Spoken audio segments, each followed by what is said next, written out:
दोस्तों, आज की वीडियो में हम भारत के दो सबसे अधिक अमीर घरानों की शख्सियत की बात करने वाले हैं। इस वीडियो में हम देखेंगे कि दोनों का व्यक्तित्व कैसा है और किस तरह से देश और देश के लोगों की तरक्की में इनका योगदान है, और जानेंगे कि दोनों की कंपनियों के एम्पायर कितने बड़े हैं। तो चलिए दोस्तों, बिना ज़्यादा टाइम वेस्ट किए आज की वीडियो शुरू करते हैं। सबसे पहले बात करते हैं टाटा ग्रुप और रतन टाटा के बारे में।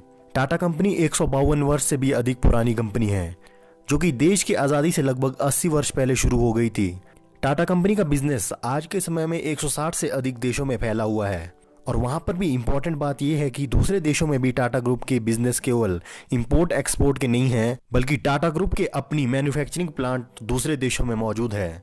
वहीं रिलायंस इंडस्ट्री की शुरुआत आज से 40 वर्ष पहले धीरूभाई अंबानी ने 1966 में की थी। मतलब है कि टाटा ग्रुप के मुकाबले रिलायंस इंडस्ट्री काफी नई कंपनी है, क्योंकि टाटा ग्रुप रिलायंस कंपनी के बनने से 1 सेंचुरी पहले शुरू हो गई थी। और उससे भी इंटरेस्टिंग बात यह है कि रिलायंस इंडस्ट्री के बनने से 5 वर्ष पहले 1961 में रतन टाटा ने टाटा ग्रुप को ज्वाइन कर लिया था, और 1991 में जब रतन टाटा कंपनी के चेयरमैन बने तो अगले 21 वर्षों में, यानी कि 1991 से 2012 तक, रतन टाटा ने टाटा ग्रुप को रेवेन्यू के मामले में पहले से 40 गुना अधिक और प्रॉफिट के मामले में 50 गुना अधिक बड़ा बना दिया।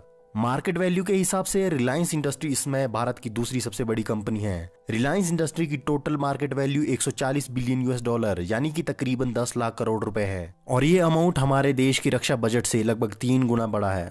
इस वक्त RIL रिलायंस इंडस्ट्री लिमिटेड के 31 बिलियन मतलब है कि 3 करोड़ 10 लाख से भी अधिक शेयर्स मौजूद है, और उनमें से भी 40% शेयर इस समय मुकेश अंबानी के पास है। उसी की बदौलत आज मुकेश अंबानी भारत के ही नहीं बल्कि एशिया के नंबर 1 रिचेस्ट पर्सन है। 64 बिलियन US डॉलर मतलब है कि 4,50,000 करोड़ की कुल संपत्ति के साथ मुकेश अंबानी इस समय दुनिया के 10th रिचेस्ट पर्सन है। वहीं हैरानी की बात आपको ये लगेगी कि 156 बिलियन US डॉलर यानी कि 11,12,000 करोड़ की टोटल मार्केट वैल्यू के साथ टाटा ग्रुप इसमें भारत की सबसे बड़ी कंपनी है। और उसमें भी इंपॉर्टेंट ये है कि टाटा ग्रुप में टाटा सन्स यानी कि रतन टाटा का शेयर 66.7% है। मतलब है कि रतन टाटा जी की कंपनी भी बड़ी है, और अपनी कंपनी में शेयर भी मुकेश अंबानी से 20% अधिक है। अगर हम 66.7% के मुताबिक रतन टाटा की टोटल वेल्थ कैलकुलेट करें तो इस समय रतन टाटा की net wealth 102 billion US dollar से भी अधिक है, और उसके मुताबिक रतन टाटा इस समय दुनिया के दूसरे रिचेस्ट पर्सन है। लेकिन फिर भी रतन टाटा का नाम भारत की टॉप 10 रिचेस्ट पर्सन की लिस्ट में नहीं आता है। इसकी वजह यह है कि जो ये 66.7% शेयर रतन टाटा के टाटा ग्रुप में है, इसमें से 65% शेयर तो रतन टाटा ने चैरिटी यानी कि ट्रस्ट के नाम पर कर दिए हैं, और इस तरह सर रतन टाटा के पास मात्र 1.7% शेयर ही बच जाते हैं। यानी कि सर रतन टाटा हर साल अपनी इनकम और वेल्थ का लगभग 99% हिस्सा चैरिटी कर देते हैं, यानी कि दान में दे देते हैं, और उसमें 1.7% शेयर के मुताबिक रतन टाटा की नेट वेल्थ मात्र 2.5 बिलियन US डॉलर है। तो अगर सही मायने में देखा जाए तो दिल से भी और दौलत से भी रतन टाटा भारत के नंबर 1 रिचेस्ट पर्सन है। और अगर रतन टाटा जी इतना पैसा चैरिटी में ना देते तो आज के समय में रतन टाटा जेफ बेजोस के बाद दूसरे ऐसे व्यक्ति होते जिसकी net wealth 100 billion US dollar से अधिक होती। ये दोनों ही शख्स इसमें मुंबई में रहते हैं। हालांकि मुकेश अंबानी इस समय दुनिया के सबसे महंगे घर यानी कि एंटीलिया में रहते हैं, जिसकी कीमत लगभग 1 बिलियन US डॉलर यानी कि 7,000 करोड़ रुपए से अधिक है। वहीं सर रतन टाटा जिस घर में रहते हैं उसकी कीमत लगभग 150 करोड़ है, जो कि भारत में बहुत से सेलिब्रिटीज के घरों की कीमत से भी कम है। मुकेश अंबानी हर महीने लगभग 15 से 16 लाख रुपए पर मंथ अपनी सिक्योरिटी पर खर्च करते हैं। ये सिक्योरिटी लगभग उन्होंने जेड सिक्योरिटी जितनी ही मजबूत बनाने की कोशिश की है। ऐसा मैं इसलिए कह रहा हूँ क्योंकि उस सिक्योरिटी में जो मौजूद व्यक्ति है या पर्सन्स है वो सभी आर्मी रिटायर्ड पर्सन्स हैं।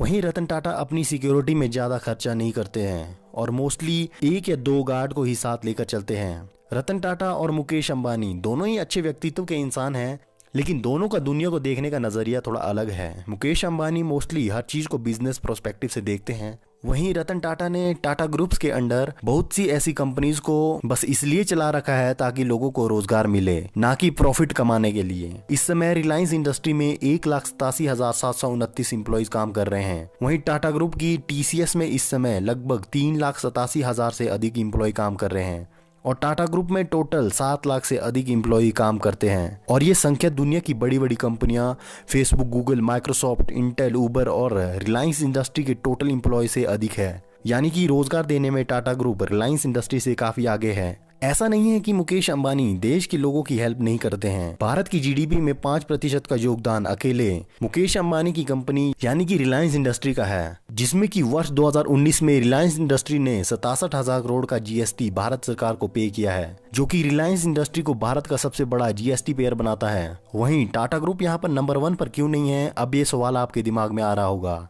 क्योंकि टाटा ग्रुप केवल भारत में ही नहीं बल्कि दुनिया की 100 से ज्यादा देशों में अपना बिजनेस चलाती है, जिस वजह से कि टाटा ग्रुप को अपना टैक्स डिफरेंट कंट्रीज में देना पड़ता है। मुकेश अंबानी एक अच्छे बिजनेसमैन है और देश की इकोनॉमी में मुकेश अंबानी का काफी बड़ा योगदान भी है। वर्ष 2016 में जब मुकेश अंबानी ने भारत में पब्लिक के लिए मुफ्त इंटरनेट सेवाएं दी और लगभग 6 महीने तक भारत में ये सेवाएं मुफ्त ही रखी। हालांकि ये उनके बिजनेस की एक स्ट्रेटेजी थी, लेकिन जो भी था उसमें सभी देशवासियों और देश का भला ही हुआ। भारत उस समय दुनिया का सबसे अधिक डेली इंटरनेट कंज्यूमर बन गया था और घर घर गांव-गांव तक इंटरनेट एक्सेस इजी हो गया था। इतना ही नहीं, मुकेश अंबानी की जियो के बदौलत सबसे सस्ता इंटरनेट आज भारत में है। भारत में एवरेज 1 GB इंटरनेट की कीमत लगभग 5 सेंट के करीब है और मैक्सिमम 26 सेंट यानी कि 4 रुपए से 18 रुपए के बीच है। वहीं ये कीमत किसी वक्त 149 रुपए तक हुआ करती थी, यानी कि लगभग 37 गुना अधिक हुआ करती थी। दुनिया के बहुत से देश में 1 GB इंटरनेट की कीमत 1500 से 1600 रुपए तक है। तो आप लोग सोच सकते हैं कि हम काफी ज्यादा खुशनसीब है कि हम भारत में रहते हैं। और इस चीज के लिए हमें मुकेश अंबानी का शुक्रगुजार भी होना चाहिए कि उन्होंने भारत में इंटरनेट की कीमतें इतनी कम की। टाटा की टीसीएस कंपनी भारत की सबसे बड़ी आईटी सर्विस कंपनी है, जिसका रेवेन्यू $100 बिलियन से अधिक है। वहीं रतन टाटा केवल बिजनेस प्रोस्पेक्टिव से नहीं सोचते हैं, यही बात थी कि भारत के लोगों के लिए अफोर्डेबल कार बनाना चाहते थे। पहले के टाइम पर क्या होता था कि भारत में जितनी भी कार्स बनती थी वो पूरी तरह से भारतीय नहीं होती थी, यानी कि या तो इंजन किसी और देश से इंपोर्ट करवाना पड़ता था या कोई पार्ट उसके किसी विदेशी कंपनी से मंगवाने पड़ते थे। लेकिन फिर रतन टाटा ने फैसला लिया कि वो पूर्ण स्वदेशी भारत में मैन्युफैक्चर्ड कार ही लोगों को मुहैया करवाएंगे। 1998 में टाटा मोटर्स ने इंडिका कार लॉन्च कर दी थी, लेकिन ये कार उतनी ज्यादा पॉपुलर नहीं हुई और टाटा मोटर्स को कार मैन्युफैक्चरिंग इंडस्ट्री लॉस में जाने लग गई थी। तो इस रिलेटेड आप लोगों ने बहुत बार टाटा और फोर्ड वाली वो स्टोरी भी सुनी होगी कि लॉस को देखते हुए रतन टाटा अपनी कार कंपनी को बेचने के लिए फोर्ड कंपनी के पास यूएसए चले गए थे और वहां पर फोर्ड कंपनी ने रतन टाटा का मजाक बनाते हुए कहा कि जब कार बनानी आती नहीं थी तो आप लोगों ने कार बनाई क्यों। ये सुनते ही रतन टाटा डील को कैंसिल करके भारत वापस लौट गए थे और अपने इस कार मैन्युफैक्चरिंग के बिजनेस पर ध्यान देने लगे। और धीरे धीरे करके जब समय बदला और वर्ष 2008 में जब फोर्ड कंपनी की जैगुआर और land rover car manufacturing subsidiary company घाटे में चल रही थी, तो दुनिया की कोई भी कंपनी इन दोनों कंपनियों को खरीदने के लिए तैयार नहीं था। तब रतन टाटा ने फोर्ड कंपनी से इन दोनों कंपनियों को $2.8 बिलियन में खरीदा था। और फिर फोर्ड कंपनी के मालिक ने रतन टाटा से कहा कि ये कार कंपनियां खरीदकर आप हम पर एहसान कर रहे हो। तो इस तरह बिना कोई आपत्तिजनक टिप्पणी किए एक हम्बल पर्सन की तरह रतन टाटा ने अपनी बेइज्जती का हिसाब बराबर किया था। इन कार कंपनियों के खरीदने की दूसरी वजह ये भी थी कि ये कार कंपनियां असल में यूनाइटेड किंगडम की कार कंपनीज थी, जिसने कि भारत पर लगभग 200 वर्षों तक राज किया था। रतन टाटा ने यूके की केवल यही 2 कंपनियां नहीं खरीदी, बल्कि जब भी यूके की कोई कंपनी खरीदने की बात आती है तो टाटा ग्रुप कभी भी पीछे नहीं हटता है। रतन टाटा ने 2007 में वहां की Anglo Dutch steel metal company $12 billion में खरीदी थी, जो कि उस वक्त तक भारत की कंपनी द्वारा एक्वायर की गई सबसे बड़ी डील थी। इतना ही नहीं, टाटा ग्रुप ने यूके की दूसरी सबसे बड़ी टी कंपनी यानी कि टेटले टी कंपनी को भी $407 मिलियन में खरीदा था।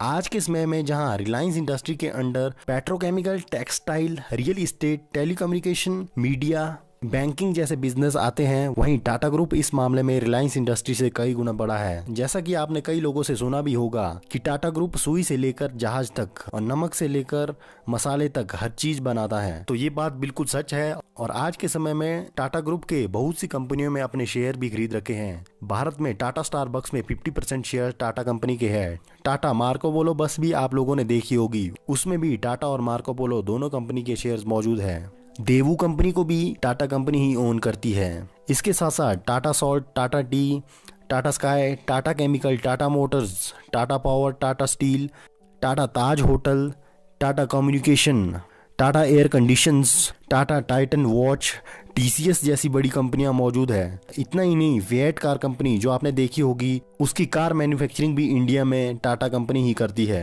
और ये सभी कंपनियां टाटा ग्रुप की अम्ब्रेला कॉर्पोरेशंस की तरह है, जिसमें कि इन सभी की पेरेंट कंपनी टाटा ग्रुप है। तो दोस्तों, ये थी भारत के दो धनी व्यक्ति और उनके व्यक्तित्व की पूरी केस स्टडी।